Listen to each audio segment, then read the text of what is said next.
అందరికీ నమస్తే. నా పేరు నరేష్. మన తదుపరి వీడియోలకి స్వాగతం పంపుతూ ఈ చిన్న వీడియోకి మనం ప్రారంభించే ప్రయత్నం చేద్దాం. నా చిన్నప్పుడు మా నాన్నగారు అంటుండేవారు, మొదట స్కూల్ చదివేటప్పుడు, కాలేజ్ చదివేటప్పుడు జ్ఞాపకం లేదా, అయిపోయాకను తప్పు చేస్తే భయపడాలి, తప్పు చేయకపోతే ఎవరికి భయపడక్కలేదు అనేవారు. అది జ్ఞాపకం ఉండేది నాకు. చిన్నప్పటి నుంచి నాకు ఏంటంటే, నాకు అబద్ధం అంటే నాకు నచ్చదు. ఎవరు అబద్ధం మాట్లాడినా నేను అబద్ధం మాట్లాడను. అలా మాట్లాడేది దాంట్లో సగం నిజం ఉండాల్సిందే. అట్లయితేనే నేను చెప్తాను. ఎందుకంటే నేను కూడా సాధారణ మానవుడినే కదా. బహుశా స్వామివారి అమ్మవారి ప్రత్యేక భక్తులు ఉండొచ్చు, వారి బిడ్డని భక్తుల్ని ప్రత్యేక భక్తులు అయి ఉండవచ్చు కాక, కానీ నేను కూడా సాధారణ మానవుడే అని భావిస్తాను నేను.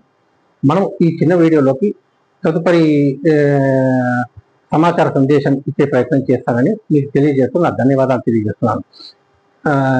నాకు ఏంటంటే, ఇప్పుడు మనం కలియుగంలో కలిపాలన ఏంటి, కలి వైపరీత్యంతో పాటు ఈ కలి పురుషుడు అంటే రాక్షస పాలన. ఇది ఆయన ఎప్పుడో వరం పొంది ఉన్నారు. నాకు స్వామివారితో మాట్లాడినప్పుడు, సంభాషణ జరిగినప్పుడు ఆయన తెలియజేయడం జరిగింది.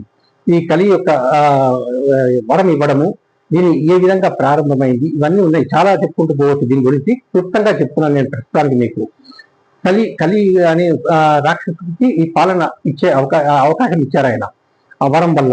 అందుకే కలి పాలన జరుగుతుంది. ఇది కలి రాక్షసత్వం కాబట్టి నీ విజృంభణ నువ్వు చేసుకో అని తెలియజేశారు ఆయన. చాలా చమత్కారంగా ఉంటుంది మా సంభాషణ.